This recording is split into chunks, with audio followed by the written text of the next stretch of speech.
దాని గాలి మళ్లకుండా ఉండాలి. Okay aunty. సరే అక్క, ఆ చామంతి సంగతిక నేను చూసుకుంటాను.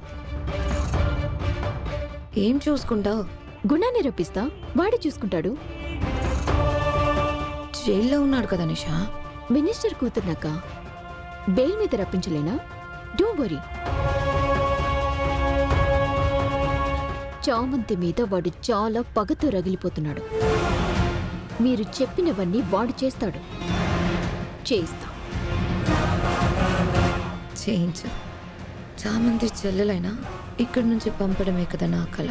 నెరవేర్చు. దాని మీదున్న నా కసి తీర్చుకుంటా. అది పోతే అన్నీ నెరవేరుతాయి నిషా.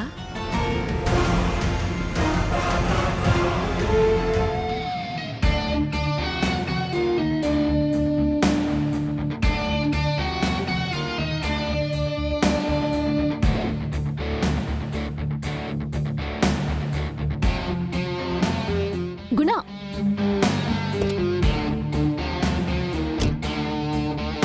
ఆ సిగరెట్ ప్యాకెట్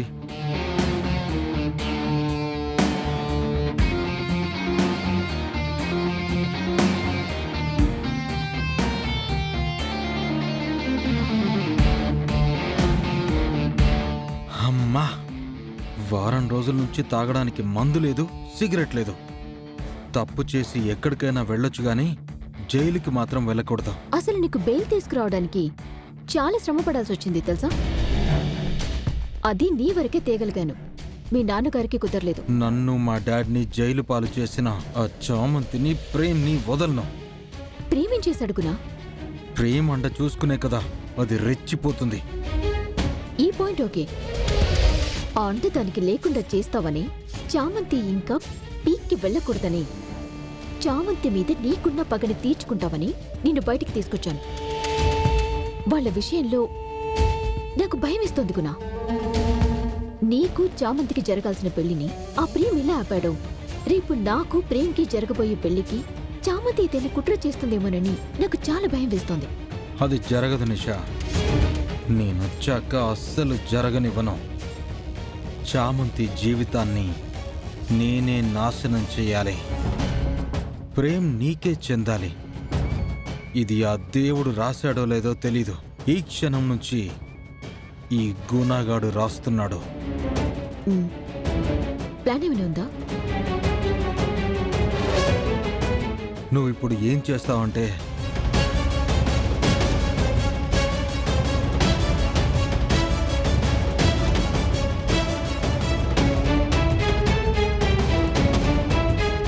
వెళ్ళి ఈ 2 పనులు చేసే నిషా.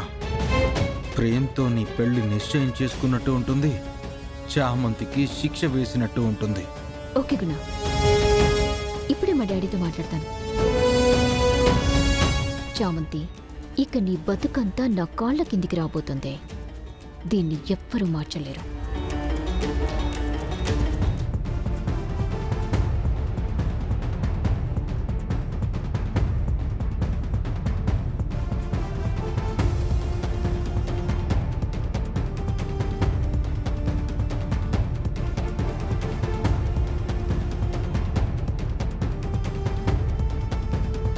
చామంతి, నేను వడ్డిస్తానులే, నువ్వు వెళ్ళు. ఏ ఇప్పుడు చామంతికి ఇంకేం పనుందంట? ఇదేమైనా 100 కిలోల బరువా?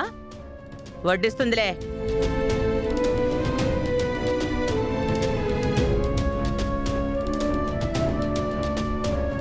ఏమైందమ్మా, నీరసంగా ఉన్నావు? ఒంట్లో ఏమన్నా బాలేదా? ఎండాకాలం కదా మావయ్య గారు, నీరసం కామన్ కదా. ఓ నిమ్మరసం తాగితే సరిపోతుంది. అయ్యాక తిని తాగుతుందిలే.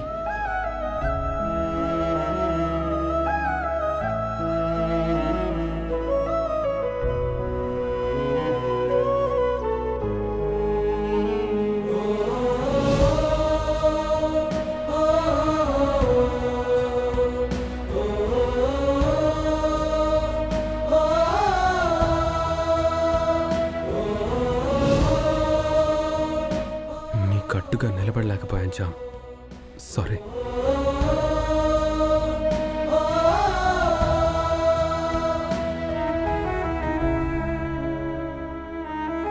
చామంతి, నువ్వు ముందు భోంచేసేయమ్మా, ఈలోపు నేను సర్దేస్తాను.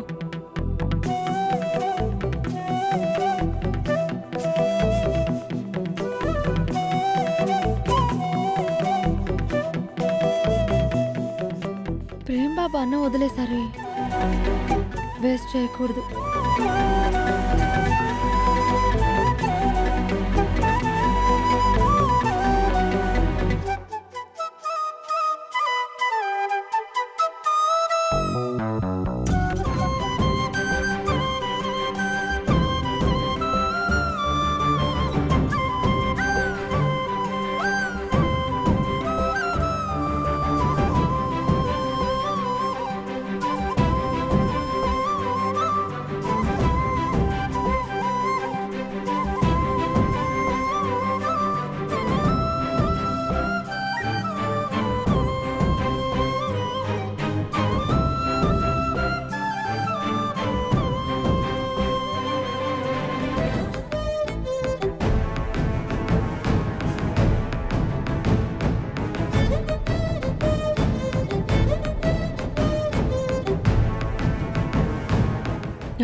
చామంతి, అత్త,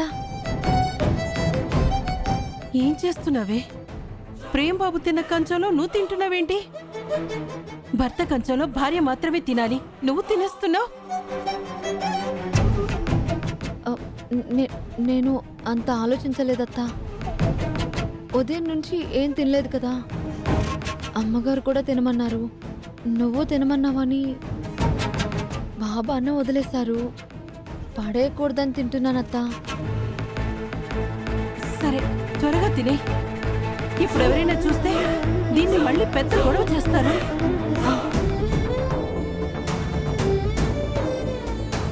అన్నీ అనుకోకుండానే జరుగుతున్నాయి, కానీ ప్రేమ్ బాబుకి ఏం అనిపించట్లేదు. అదే నా బాధ. నిజంగా మీకు పెళ్ళయ్యుంటే ఇలా అడిగేదాన్ని కూడా కాదు చామంతి.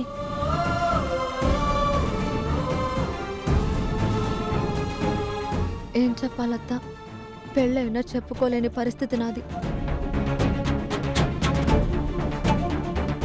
ఒకసారి నీకు తాళి కడదాం అనుకున్నాను, ప్రయోజనం లేకుండా పోయింది. తాళి కట్టినా ప్రయోజనం లేకుండా పోయింది.